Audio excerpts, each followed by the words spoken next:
Hello, Mr. Magnus.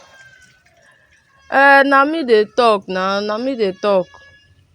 I bin come your house I carry dat pepper soup come give you na and you no dey.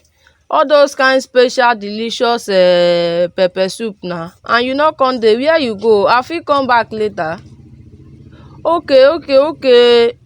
You tell me say you wan travel, na me no remember.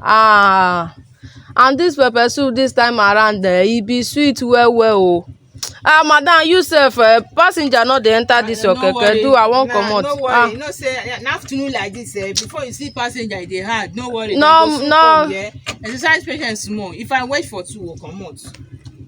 Abeg no vex for the disturb. As e be say you no dey na how e wan be?